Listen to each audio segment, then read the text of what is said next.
First of all, I'd just like to say this is really cool. Look, can we just talk about something else, please? Since it's already quiet, I guess we might as well start the team meeting.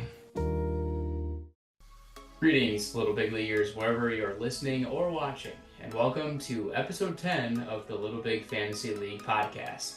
If you tuned in last week, then you were definitely in for a treat. The league treasurer and league commissioner went at it head-to-head in the first ever segment of John and Joe Undisputed. And let's just say that things got a little uncomfortable. We also updated you on the latest LBFL news and provided some much needed good news on the return of Jake Berger to Major League Baseball. And this week we provide some league updates, but then we shift our focus back to the MLB. Now, gentlemen, I know there have been some doubters out there, but we have officially reached double digits tonight. With 10 episodes now, this is definitely something to be proud of. Yeah, I'm not gonna lie. I thought it was gonna fizzle out pretty quickly, but we've stayed at it, and if we just got to see that viewership come up a little bit. Yeah, I'm glad we've stayed at it. I know you've put a lot of work into it too, Leo. So it's good stuff. Appreciate that. Yep, it's been fun. It's been a grind at times, a lot of editing, but it's definitely well worth it, even for limited viewership at this point. So make sure to spread the word to all of your friends. If they like baseball, if they like fantasy baseball, there's got to be a good audience out there that will watch all these hooligans get together and talk on a nice weeknight here. So you may notice tonight that JD is not on the podcast. So we do want to show you a clip of JD coming to us from a mystery location outside of a Major League ballpark. Huh? I wonder where I am right now. What was that? Ah! So obviously JD is in St. Louis. Couldn't tell right away where he was, but then the focus of the camera shifted a little bit, and he's right outside the Gateway Arch. He is attending the Tigers versus Cardinals game tonight at Busch Stadium. He's got a buddy that he's visiting down in Missouri, and so perfect opportunity, obviously, with the Tigers in town to see a rematch of the 2006 World Series. Yeah, always good to see it. As we're recording this, they're down 1-0, but let's hope these Tigers can come back. Do we know who's pitching tonight? I didn't really look. It's Gunther for the Tigers, and I believe it's Sonny Gray for St. Louis. Sonny Gray. Yeah. So, yeah, should be a tough matchup. I am not a Cardinals fan, but I am repping the Cardinals tee along with the Cardinals hat. And, of course, in honor of JD being at Busch Stadium, I do have the Cardinals brew. So cheers to JD down south. And even though I'm wearing Cardinal stuff, cheers to hopeful Tigers victory. Here, here. Cheers. And very fittingly, all three of us just happen to be wearing a shirt that has a bird on it. We've got Joe with the Toledo Mud Hens. I've got the St. Louis Cardinals. And then, Carter, you want to tell us about your shirt there? I got the Colorado Rockies. What kind of bird are we looking at there on that shirt? The bird of the Rockies. Okay. The red-tailed hawk, I believe. The bird of the Rockies. Yeah. No, I bet he's cold as the Rockies too.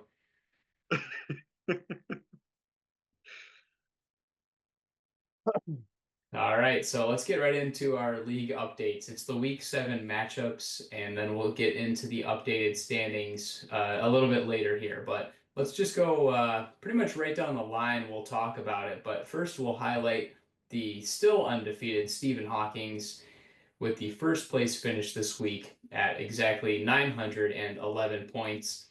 Bye week getting the silver medal, finishing with an 824.9, and the Lou Collins Heartthrobbers finishing with the bronze medal at 809.5. But let's go right down the line here and talk about each matchup.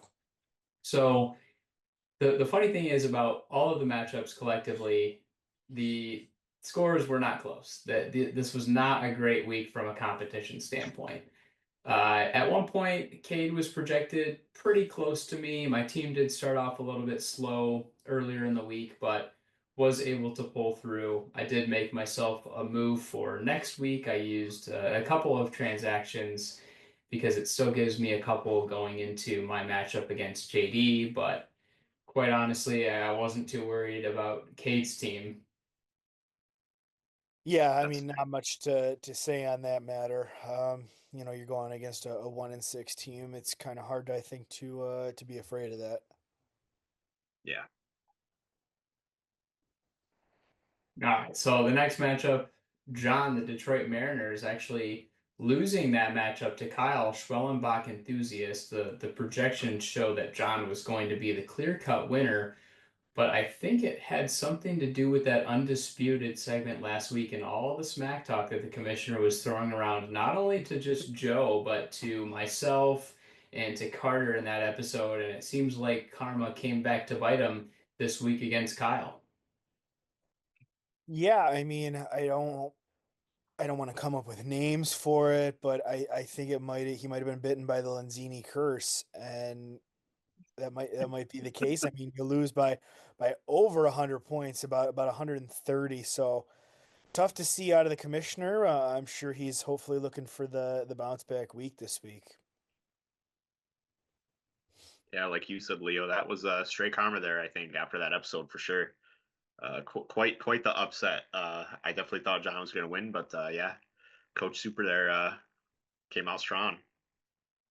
Yeah, an upset against John and perhaps an upswing for Kyle's team. He's been hot lately, definitely a team to watch out for as he may just be on the climb. He had some guys on the IL, early in the year and starting to get some of those players back. So nice to see Coach Super on the upswing.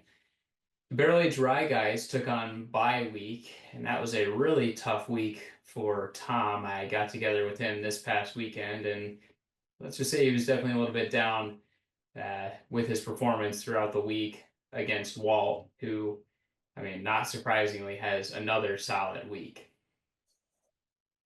Yeah, I mean, just looking at that lopsided matchup, I know Tom's team is better than that.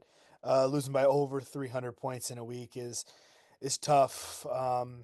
Especially when you score under 500. But I know his team is going to look forward to turning that luck around. Yes, and he was involved, of course, in a trade, which we'll get into a little bit later in the episode. Don't want to speak too much about that right now, but we definitely have some more league news regarding a trade with Tom being one of the teams involved in that. Now, this next matchup here, obviously, we have both of you guys on the pod tonight. Kerry Bonds taking a tough loss to Riztopia. Carter, give me your thoughts after coming away with the victory. What was the team's outlook going into the week, and how did that matchup kind of develop as it went on? Well, going into the week, I thought for sure I was going to lose. In my mind, and still is. I think Joe definitely has a better team than me. I think, like I said before the podcast started here, I think I just got lucky, and sometimes these matchups, that's all it comes down to. Is just sometimes the guy just gets really lucky. One week, but wins anyway.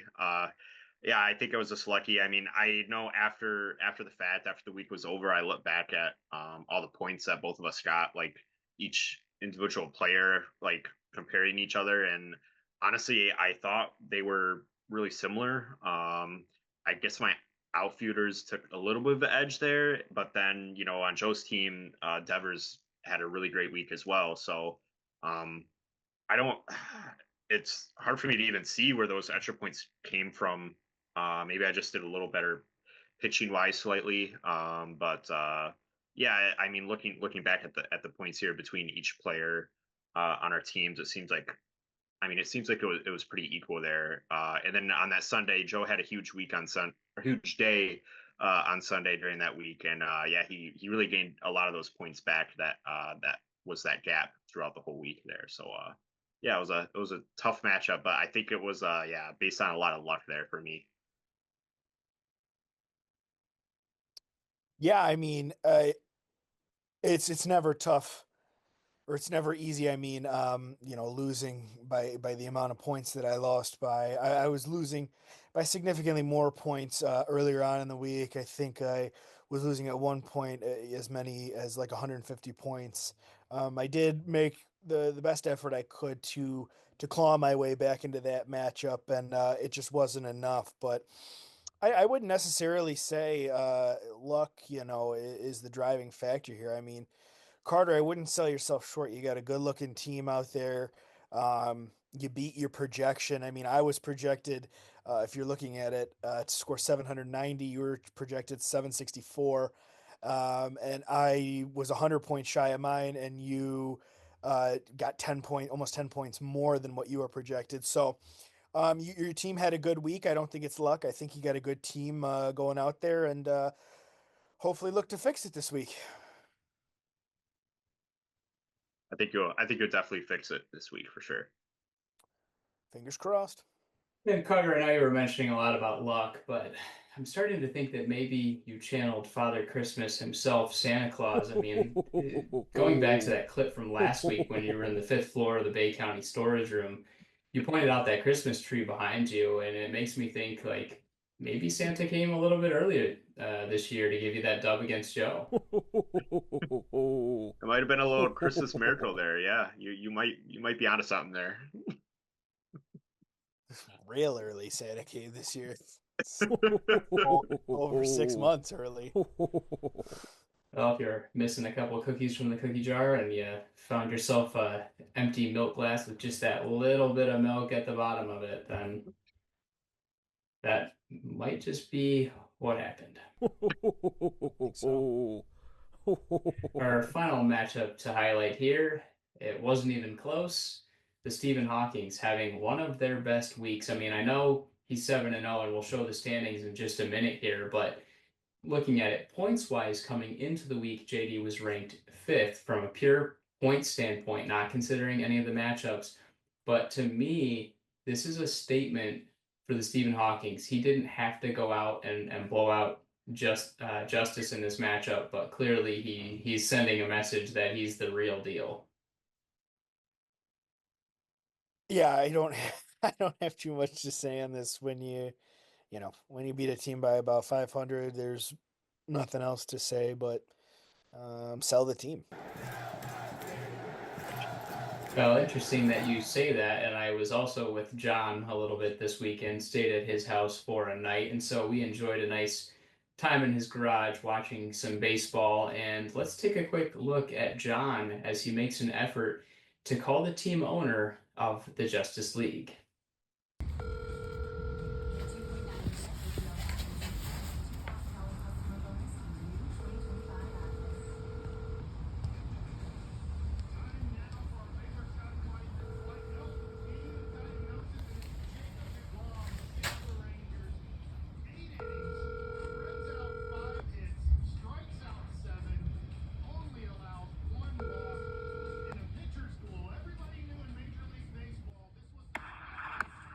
Justice League, please leave a message.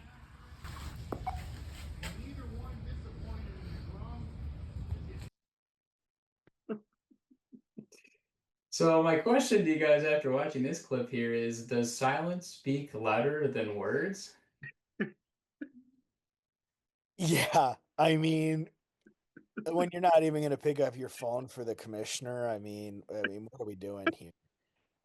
It seems like you've thrown in the towel before the season even began. And it's quite honestly, it's been a pitiful attempt out of Justice here, to try and turn his team around. So, like I had mentioned right before this clip, sell the team. Yeah, and John's message clearly didn't get across. I mean, if he didn't even pick up the phone, it seems like he maybe should have listened to Young Thug and Travis Scott's song, Pick Up the Phone. So that might be a good song suggestion for the Justice League. Yeah, I think Justice has some good bones there on this team. He just needs to be a lot more active than he is.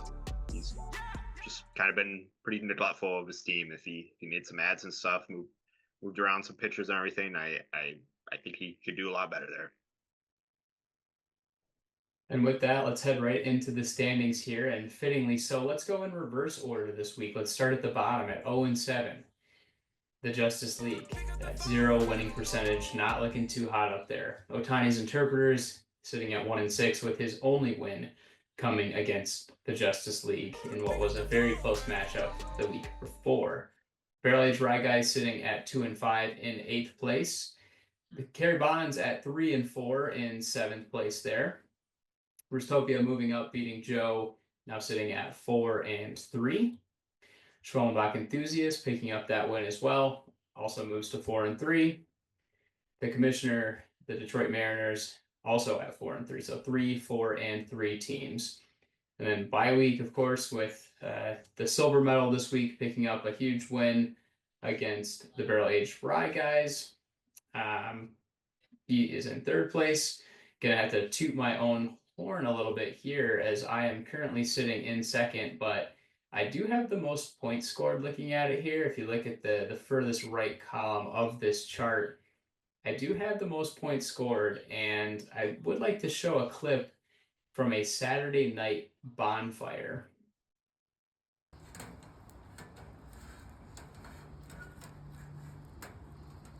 Oh my gosh, it's the Lou Collins Heartthrobbers. They're on fire.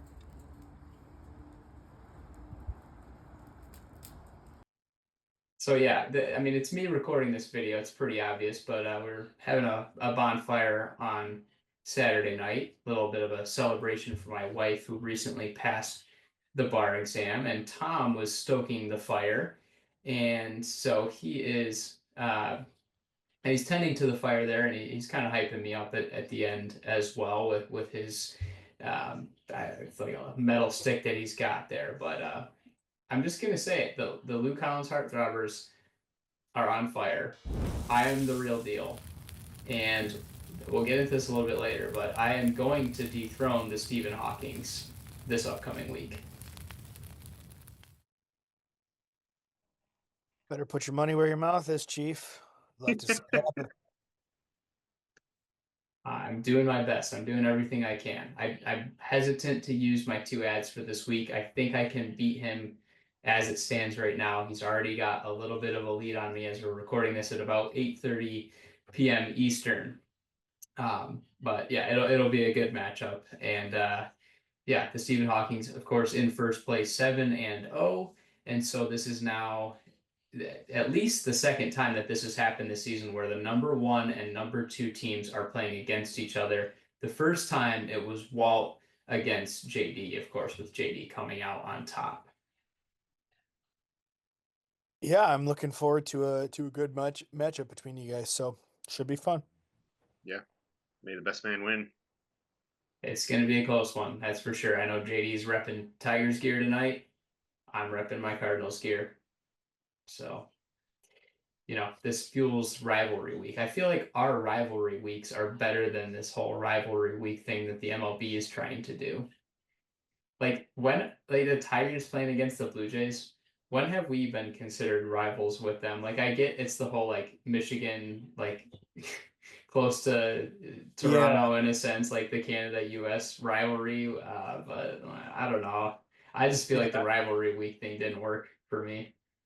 Yeah, for as long as we've been Tigers fans, I've never once heard, "Oh, we're playing the Blue Jays. Oh, we're playing a rival." Never once have I heard that.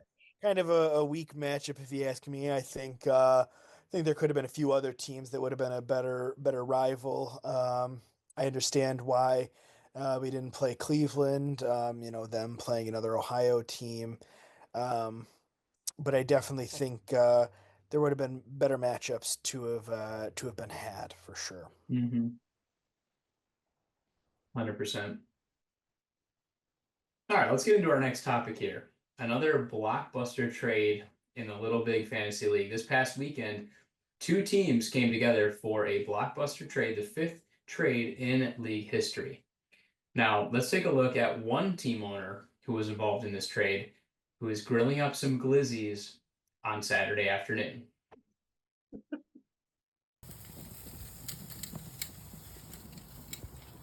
Hey, little big leaguers, what's going on? The Glizzard of OZ here, coming to you live. Well, This hasn't been a good week. Walt, you're giving it to me, but I know why. Because you were in Boston last week, and because you were in Boston, I, like Dorothy, when she clicked her heels 3 times to go back to Kansas because there's no place like home, I had to get rid of the Red Sox. So bye-bye, Wilyer Abreu, and bye-bye, Felix Bautista. Thank you, Joe, for dealing with me this week. I'm so grateful for Brenton Doyle and my main man, Tyler Holton. It's nothing but upward from here. This week is in my rearview mirror, and I'm on to the next one.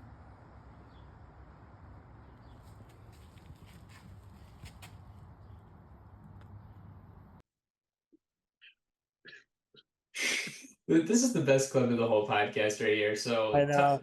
Tom mentions that he's having a tough week.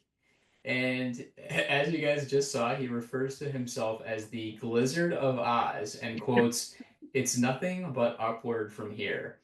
Carter, is this possibly an allusion to the movie The Wizard of Oz, where Oz floats up in a hot air balloon in one of the last scenes of the movie? I think it is. I think it's definitely pointing to that reference there. Great reference by Tom. And looking at those perfectly grown dogs in that video, I think it's safe to say that Tom is the glizzy god. Clearly a grow master there for sure. In fact, I think we need to get him down to Globe Life Field, where they sell the glizzy boomsticks, those 2 foot long hot dogs. So Tom, if you're listening, if you haven't already, you should probably add that to your wish list and get down there and get the glizzy boomstick and watch Jake Berger. We're already jumping the gun on the Jake Berger segment. Hold your horses here. Yeah, I mean, those glizzies were great. Tom is most definitely a grill master and a meat master. There's nobody I would trust more to just hand him any sort of piece of meat, and I know he would do a good job cooking it. I can't tell you how many glizzies I gobbled this past weekend, from the ones that came fresh off the grill to the ones that came out of a Ziploc bag in the fridge for a nice midnight snack. So, but let's focus more so on the trade now. He does give you a shout out there, Joe, and thanks you for dealing with him this week. As we take a look at these trade deals, you can or the trade details, I should say, that have just popped up on your screen. We've got Felix Bautista and Wilyer Abreu going to Kerry Bonds, and going to the Barrel Aged Rye guys, it is Tyler Holton and Brenton Doyle. Thoughts overall here, Joe, the approach on this deal, what you were trying to achieve, and how it ended up coming together in the end. Yeah, so I had reached out to Tom first, looking to deal Tyler Holton.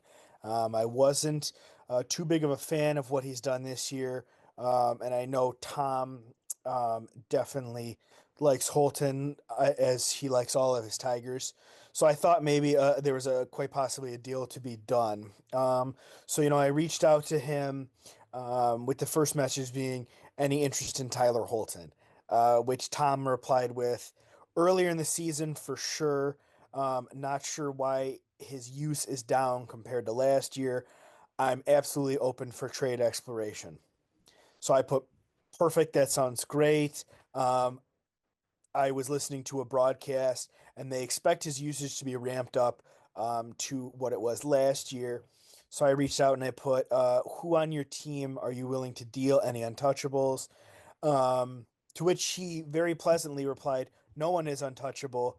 Harris and Sasaki would be hard to deal.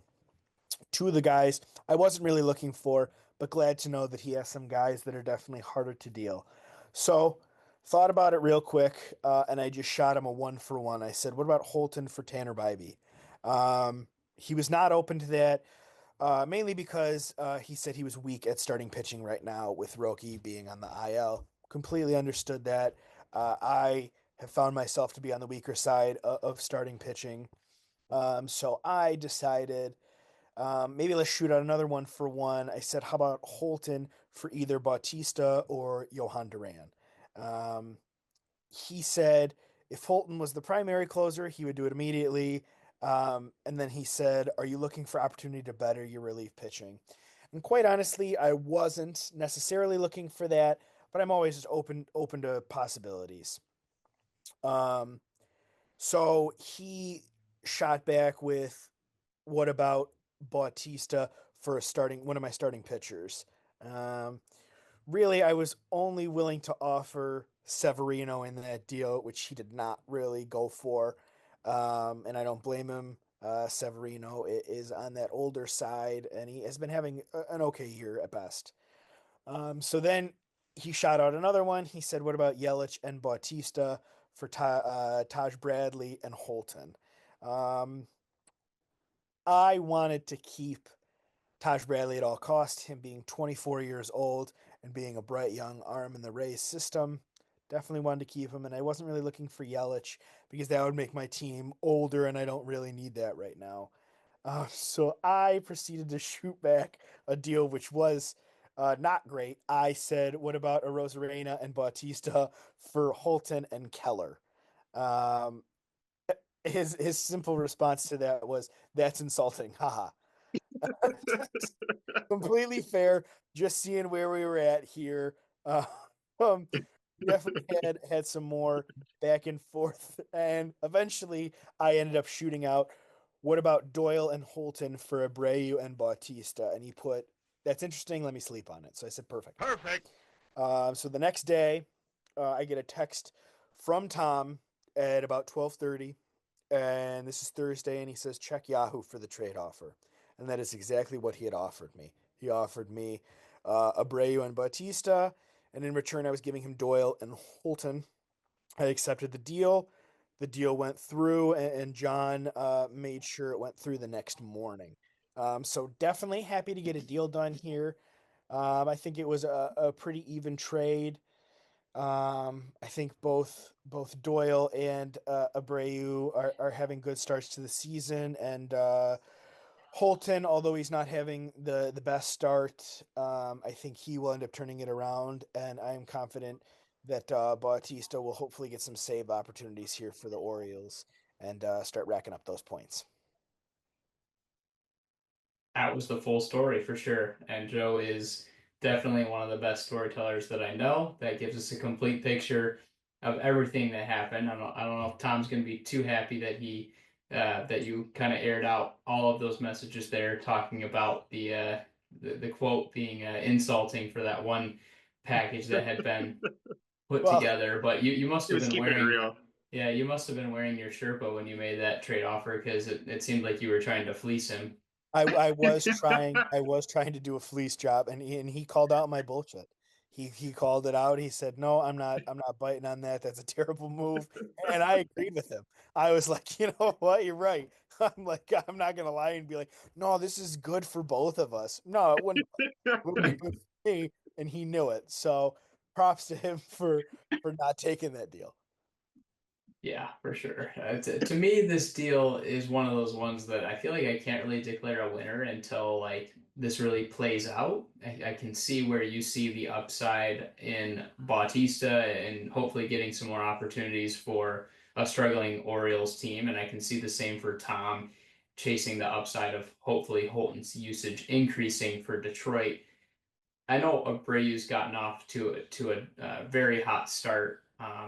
It seemed like maybe Tom's thought was he peaked perhaps, and that Doyle could kind of give him a little bit more youth of a guy that might have a little bit higher of a ceiling for the future. But Abreu is more of a uh, contribute now kind of player. What are your thoughts here on this deal, Carter?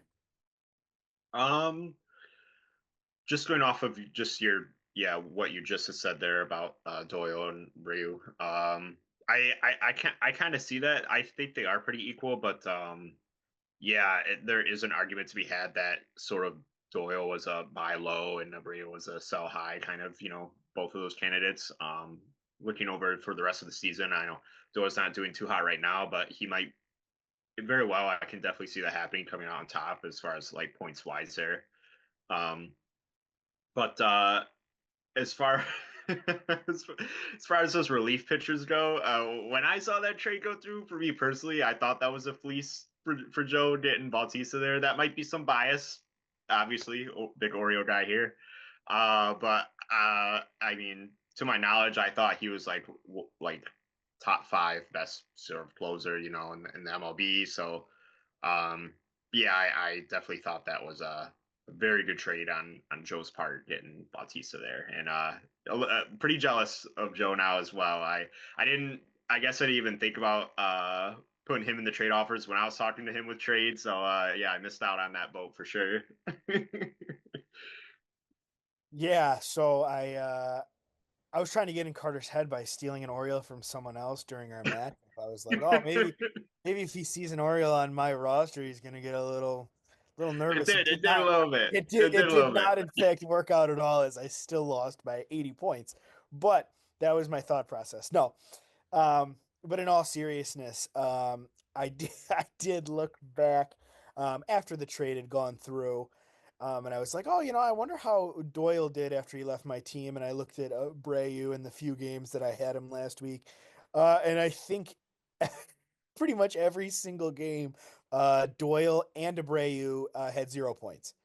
They were pretty much neck and neck, not scoring points Friday, Saturday, or Sunday, I believe. Or if they did, very minimal. So, it's definitely something that I didn't expect an immediate action, but yeah, I'm happy to get a deal done. First trade I've been a part of, and always looking to do business.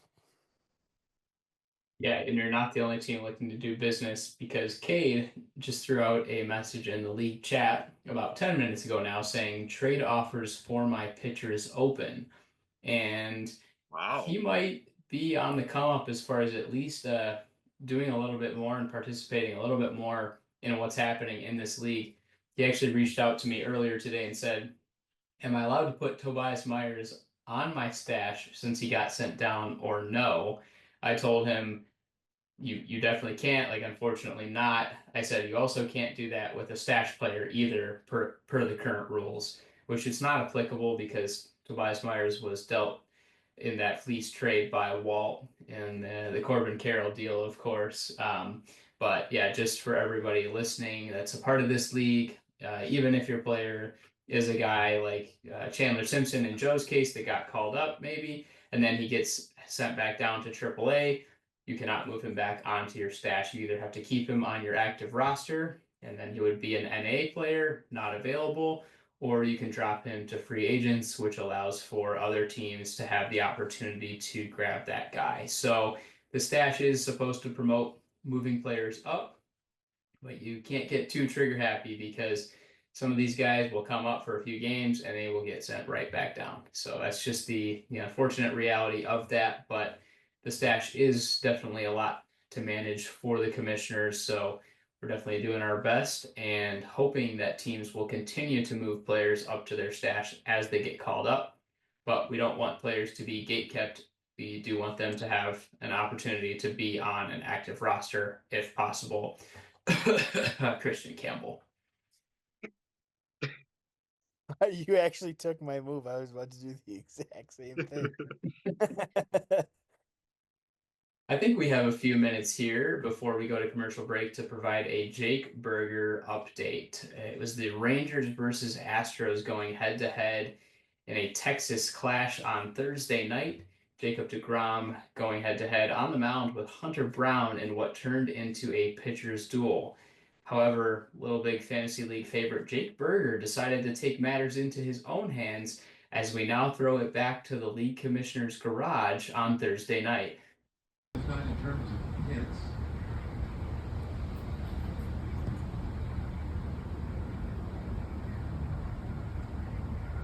One offering is in the air, right center field. And they were seeing well. That goes very well. No way. Number 4, baby. Coming to a team near you. There is no way that just happened.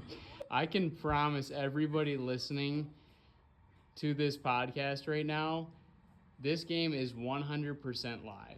And we decided to record this here from the plains of Wayland, Michigan. Just truly unbelievable. Will Jake Berger hit more home runs or be on more different fantasy teams this year? Cheeseburgers. So first of all, I can promise everybody this was 100% recorded in live time. This is Jake Berger's 4th Major League home run, as the commissioner alluded to in that clip, but 6th home run overall, which adds to our tracker, which you can now see on your screen. He's got 4 homers in the majors and 2 in the minors, and it was pretty cool to be able to capture what ended up being the only run of this entire ball game. I happened to have both pitchers on the mound, both of them, of course, racking up a ton of fantasy points, pitching deep into the game, but a pretty cool moment to not only watch that live, but to have it on video. Yeah, definitely threw me off guard. I mean, I wasn't really paying attention to that game. I really don't have anybody on those 2 teams besides my catcher. Wasn't really watching it, and I did see the text that Jake Berger hit a home run, and it was a pleasant surprise. It was for sure to see that the Burgermeister hit another one out. Yeah, we always like to see that ticker going up there for Jake Berger, and I think he's back. Looking at his game log here, I mean, he's pretty much got a hit in every game that since he's come back from AAA. So I think Jake Berger is officially back. Pick him up. I mean, it goes right back to John's question of, is Jake Berger going to hit more home runs this year, or is he going to be on more fantasy teams in our league because of how much he gets moved around? I just love that this narrative continues. I mean, this is going to be something that we keep tracking throughout the entire season, and I think everybody's hoping that this is the spark that the Rangers needed and that Jake Berger is back. He's back. I'm waiting for someone to pick him up. You know, I don't know if I'm going to jump to him being back yet. Need to see a little more out of him. I'm proud of him for making it back to the bigs, but I'm not 100% convinced yet. Now that's a bold hot take right there. Only time will tell. And with that, speaking of burgers and of course the Glizzard of OZ, if you want to grill like Tom, well, you might want to just check out this ad from Charbroil.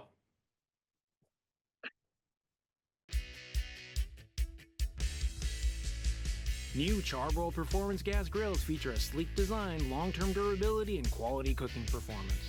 The stainless steel burners can be easily adjusted to deliver high heat or low temperatures and emit flame from the top for even cooking and added durability. Simply push the electronic ignition to light your burners. Keep track of the preheat status and monitor the inside temperature of your grill. Porcelain-coated cast iron grates ensure heat retention, are rust-resistant, and easy to clean. The removable porcelain-coated grease pan is easy to clean and resists wear and tear. Durably constructed, you can count on good times and great-tasting food. Made to last, Charbroil Performance Gas Grills are a durable and stylish choice for all your grilling needs. Burgers, glizzies, mystery meat, it is Charbroil or bust. Definitely going to be hunting the market myself for a new Charbroil grill. What about you guys? Oh, yeah. Yeah, definitely. Now that the weather's getting nice out there, gonna do some grilling soon. You better bring me some over as well. We'll see if you're lucky. If you beat JD this week. Can we shake on that?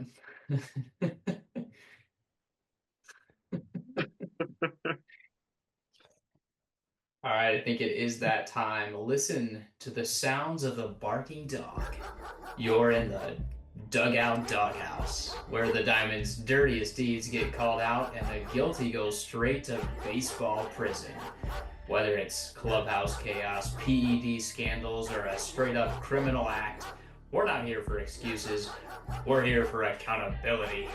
So grab your glove, duck your head, and step into the Dugout Doghouse, because someone's getting benched. So yeah, this is the introduction of a new segment, and our first ever candidate for the Dugout Doghouse is none other than Philadelphia Phillies closer Jose Alvarado, who became the second MLB player to get a PED suspension this year. 80-game suspension, joining the likes of former Padre and current Atlanta Brave, Jurickson Profar. Now, Jose tested positive for, we might want to bring in the expert Joe to pronounce this one here. That would be exogenous testosterone. Definitely couldn't say that first word, but Joe, being a PED expert, of course, able to get that correct for us, so definitely appreciate that. So, yeah, I mean, I don't understand how this keeps happening. Like, you'd think with how good the testing system is at this point that you wouldn't see guys getting suspended, but here we are, and Alvarado becomes our first member of the Dugout Doghouse. Yeah, I mean, it's just not a good look for baseball as a whole, especially for a relief pitcher who, you know, definitely not throwing together a Hall of Fame career. Definitely interesting to find out that he, of all people, was using PEDs. Yeah, definitely pretty sad if you ask me. Flew too close to the sun there. Yeah, to me it just doesn't quite make sense. Here's a quote from Philly's current general manager, former Detroit Tigers general manager, Dave Dombrowski. He said, "It's not something he did knowingly." Dombrowski said, "I believe that the way he talked to me." So my question here is, assuming that Alvarado is not lying, how does this continue to happen? Is it truly just ignorance? Because if it's ignorance, I'm absolutely baffled by that. Like, is it like, oh yeah, my trainer gave me something, you know, I'm trusting that he knows or she knows that there isn't something within this supplement that I'm taking that is on the banned list. Yeah, I mean, you'd like to think that as a trainer for a professional organization, or, you know, nutritionist, or, you know, team doctors, you'd like to think that they all put their heads together and know the PED list. They know what shows up on the drug tests. They know what you can and can't take. So, you know, like you said, assuming Alvarado didn't know what he was taking was illegal, it's a complete swing and a miss by all these teams that do have these guys that, when they get tested, are found for PEDs. It's really, honestly, embarrassing if you ask me. No two ways about it. You should know exactly what they test for, know exactly that this is against the rules, and don't give any questionable substances to your players. If you think you can show up on a PED test, don't give it to them. And then, you know, quite honestly, I don't know if I believe Alvarado. You can say that you didn't know what you were taking would show up on a test, or it was against the rules. You can say that all you want, but quite honestly, I think he's lying through his teeth. I think he knew it. I don't think he thought he would get caught, and he did. And he deserves this suspension. Quite honestly, I think it's light. I think they should be cracking down more on it. Yeah, I mean, I think Alvarado's lying too, but I mean, in the off chance that he isn't lying, I'm definitely ignorant on this subject. I don't really know much about how this sort of process takes place, but if he didn't know what was going on and the trainers, like, even if they didn't know, but they were still supplying it to him, but even if they did or didn't know, I think there should be like an investigation there with the trainers, and the trainers should definitely face consequences too. Like if he is innocent, they should, I think, face worse consequences than the player, because if the player doesn't know what's going on, I guess it's not really his fault. But I mean, I'm guessing the player knew what was going on. Yeah, but the trainers should probably be investigated for that as well. Yeah, it's interesting that both of you bring up trainers too, and I don't know, and I don't know if anybody knows at this point, like if the source is coming from a team trainer versus what could be a personal trainer in some cases. I mean, I feel like a lot of the time, based on some research that I have done, some documentaries that I have watched, that a lot of these players work with their own personal trainers that wouldn't necessarily be hired by the teams themselves. Like, especially with a lot of these guys who are coming over from, different countries, and, most of the trainers would probably live in the US or maybe in Canada in Toronto's case. But I would assume that most international players have their own trainers back home that could still, in some cases, supply them with supplements, with maybe performance enhancing drugs. I did see a report out saying that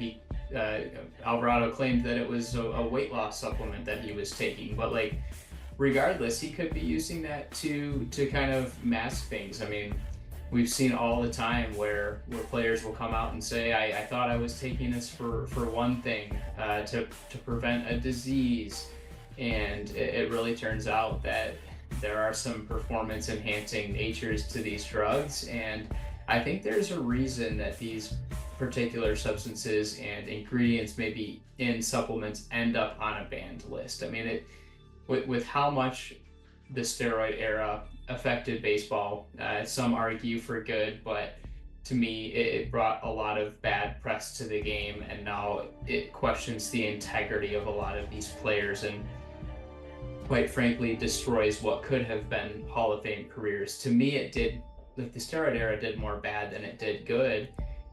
And it also shows that the list of current banned substances is very thought out and thorough, and Major League Baseball is trying to do everything they can to protect the integrity of the game through the testing system right now. So I commend what the MLB is doing, but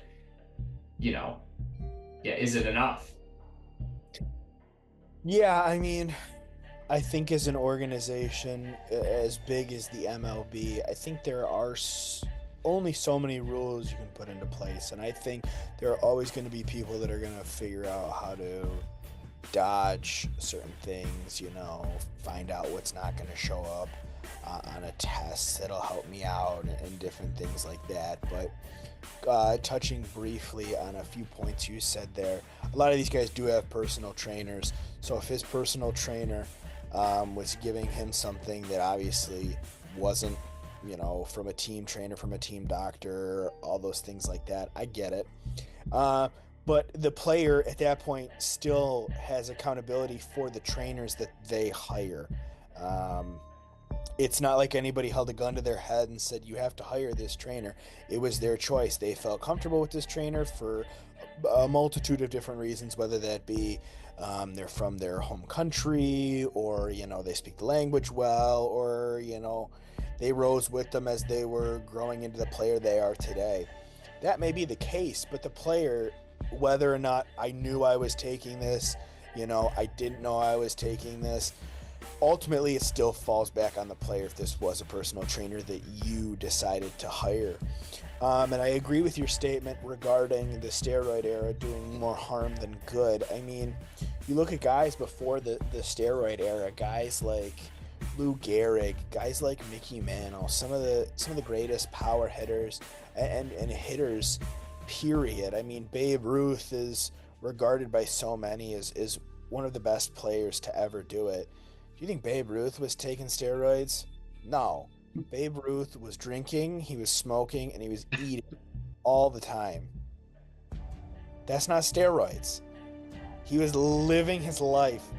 Is he a good role model? Not necessarily. But he wasn't taking steroids. Right. Something to think about.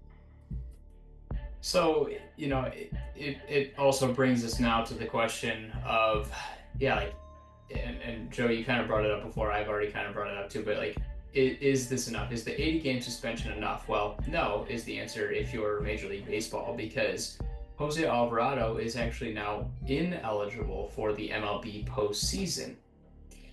So he gets the 80-game suspension, effective, start date of probably a couple of days ago officially. He'll ride out the 80 games. He'll come back in roughly 3 months' time to the Philadelphia Phillies. And then if the Phillies make the playoffs, as they should, per a lot of our predictions, and just because of the track that they're on and the roster that they have, I mean, Alvarado's kind of screwing his team over here. He's not even going to be able to compete in the most meaningful part of the season. Now, my question to you, Carter and Joe, here is that part of the suspension rule fair? Yes or no? Yes, I think so. Quite honestly, I think the 80 games should be 162 games. I think he should get a full year. And I think he should be forced to ride it out. I think it is extremely fair that he has to miss the postseason, because I think it really shows, and it's a firm stance, that you are going to hurt your team if you do this. And, every player knows this going into it. It's not like they just randomly thought of this rule and didn't tell anybody. The players are made aware of all of the rules and happenings of the MLB. When they break these rules, there are consequences. Alvarado, whether he knew what he was doing or didn't, now hurts his team. I think it's completely fair, because I think now a lot of the fans say come postseason time and they need a big inning out of a reliever and Alvarado isn't available, they're going to shift that blame real quick, and I think it's 100% deserved. Yeah, I pretty much agree with Joe there. I mean, I see both sides of the coin with the argument, but I think it is important for the MLB to kind of show severe consequences for this, because it is cheating, and yeah, there's got to be very hard consequences for cheating. So yeah, I think it is a good idea for them not to make the playoffs, not for them to be a part of something that could be a World Series win for a team, because they need to have those consequences. So to show other players throughout the MLB, like, this will not be tolerated. So I think that is important. Yeah, I agree with both of you guys. I think the rule is 100% fair. Like, I don't know if I'm the correct person to try to judge his integrity. Like, if he claims that he didn't know it was in there, like, whatever. Like, even if I take his word for it, that's just not the point that I feel like we need to get hung up on. And like, the point that we need to get hung up on is you're not following the rules. Like, check what you're eating, check what you're taking from a supplement standpoint. Like, everything that you do, like, potentially could have consequences. Like, whatever you're putting into your body, you need to know what's going in there. And I don't feel bad for anybody that ends up getting suspended. I mean, they make so much money. He's gonna also, forgo roughly half of his contract, I think, which is over $4 or $5 million, if I am remembering correctly. Like, do I feel bad that he's losing out on that money? No, you broke the rules. At the end of the day, you didn't know what was going into your body. You failed a drug test, and that's just how it goes. And man, I mean, it gets under my skin. It really does. I think it's only fitting that the first member of the Dugout Doghouse is somebody that is a PED user, because it happens too often. I think back to, like, the great career of Robinson Cano, another Yankees great, as Joe was alluding to many Yankees in his statements earlier. Easily a Hall of Famer, but then he ends up getting suspended 3 separate times towards the end of his career. And he throws away a Hall of Fame career. And that's, to me, so disappointing. Had one of the smoothest swings in baseball history, one of the greatest second basemen to ever do it. Totally had that Hall of Fame resume, with the World Series title in there as well, for the Yankees there in 2009. And you throw it all away because you're trying to get that extra boost to really, like, push yourself over the edge. So it comes down to ignorance for me, and it's sad that we have to put anybody in this doghouse, but it's the reality of good and evil in America's pastime. Yeah, I agree completely. Yep. Well, good stuff there. I'm sure there's plenty of players that we can think of, whether past or present, that could end up on this list at some point in the future. I know we've been talking about trying to do this segment for a long time, so nice to finally get this segment in. We no pun intended here, but we thought we were going to save it for the quote-unquote dog days of summer. We have not reached the dog days of summer yet, but it just felt fitting to pull this out after seeing another performance-enhancing drug suspension. Yeah, I agree. Yep. Plenty more to add to the list, I'm sure. Oh yeah, it'll come up again. Yeah, it might come up sooner than we know it, but yeah, always great to throw a special feature segment in there for sure. All right, gentlemen, as we look to close out episode 10 of the Little Big Fantasy League podcast, we go to everybody's favorite segment, thought-provoking statements and shout-outs. I'm going to go ahead and go first this time today, as I'd like to show a clip from JD. We mentioned before that he is actually at Busch Stadium right now, watching the Tigers, who are currently losing to the St. Louis Cardinals. Let's take a look at JD pregame from inside Busch Stadium. What's going on, Little Big Leaguers? We're coming to you live from Busch Stadium. It's JD, Tigers versus the Cardinals. It's going to be a good one. Two hot teams playing tonight. Hopefully the Tigers pull out the dub. I have another big matchup against the Luke Collins Heartthrobbers this week, so that's a big one.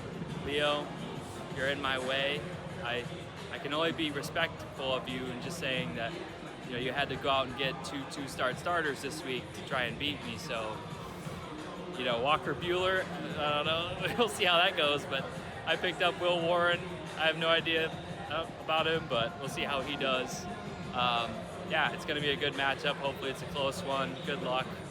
And, I've had a good start to the season so far, looking to keep that up. And, yeah, by this time next week, hopefully I can say that the Stephen Hawkings still wear the crown again. So I'll check in with you guys later. So the one thing that I will say back to JD after this clip, he mentions that I picked up 2 double start pitchers just to beat him. I totally dispute that claim, JD. Do your research a little bit more before you make a statement like that.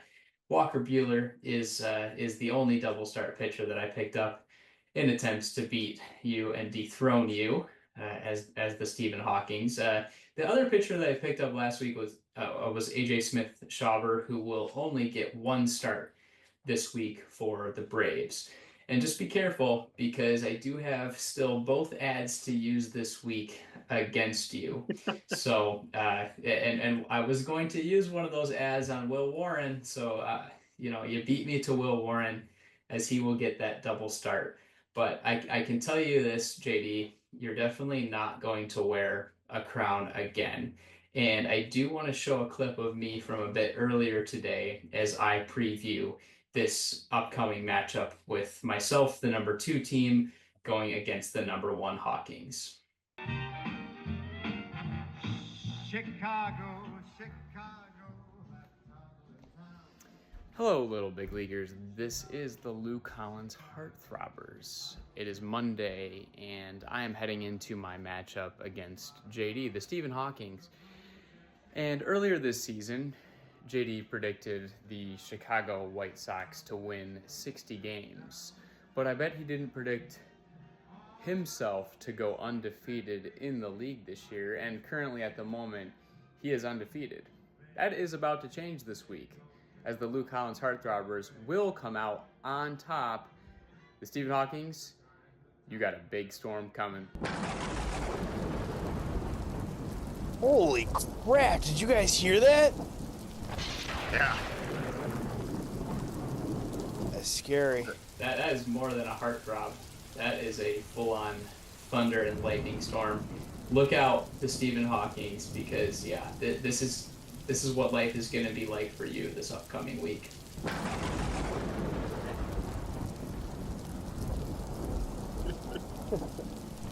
That's serious. This is the real deal. I will dethrone the Stephen Hawking's. Somebody has to beat him, man. Somebody has gotta get him. I will not stand to see that 1,000 winning percentage on the graphic in next episode. Couldn't agree more. All right, Carter. Any thought-provoking statements and shoutouts? Just on my end of the fantasy, I think I'll give a shout out to stash draft pick of mine, Matt Shaw. He just got promoted back up after really struggling his first time up there at the beginning of the season. There got sent back down and kind of lit AAA on fire there. So hoping that he made the changes he needed to and is going to do a little better here in the majors. I watched his first 2 at bats. they weren't great, so I have to see how those other bats were there. But yeah, hoping he could do some big things there. You might have to give him some batting tips. I know I've seen you hit a couple nice line shots at Poppleton Park, and he's got such a weird batting stance. Yeah, with the foot stuff and going on. Yeah. The way that he points his toes, it's like, what is happening? His like front left foot is like pointing in the opposite direction from where most guys would have it. It looks so uncomfortable in the box. Yeah, I mean, it might come to hurt him a little bit. You might have to change some stuff there. All right, Joe, what do you got? You get 2 shout outs. The first shout out, my father, Bob Lanzini, successfully had knee surgery last Friday. Everything went well with the surgery. Successful knee replacement. So wishing him a speedy recovery there. The second shout out I have goes to a Cincinnati Red legend who passed away relatively recently, and that would be Mr. Pete Rose, Charlie Hustle. It was announced recently by Commissioner Rob Manfred, not to be confused with Commissioner John Oostindie. Commissioner Rob Manfred recently said that they are lifting the lifetime ban for Pete Rose making it into the Hall of Fame. That it does not guarantee him a spot into the Hall of Fame. He would still have to get voted in. But good to see that he has a chance now. I just recently went to the bookstore and bought a book regarding Pete Rose called Charlie Hustle. Nice. So awesome. Definitely looking forward to reading that, and go Petey. Yeah, that's great. Well, I definitely look forward to a short book review after you read that. I think this is definitely a topic that we can bring to the table at some point, maybe once we get closer to some sort of vote that might actually give him the chance to make it into Cooperstown. It'll be really interesting to see, I think, with him making the Reds Hall of Fame a few years ago. The Reds finally retired that number 14 as well. I think that, there is a good chance that he does make it into the Hall. It's just, obviously disappointing at this point that, he obviously will not live to see that day come. It's just unfortunate. Yeah.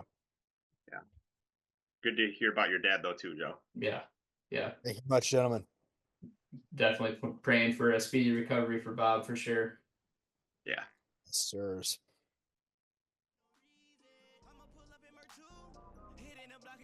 All right, Carter, take us out. All right. So that's going to do it for this week's episode. With Memorial Day next week, we will be taking a 1-week break, and we will be back at it on Tuesday, June 3rd. But in the meantime, thank you to everyone for tuning in, and never stop chasing your little big league dreams.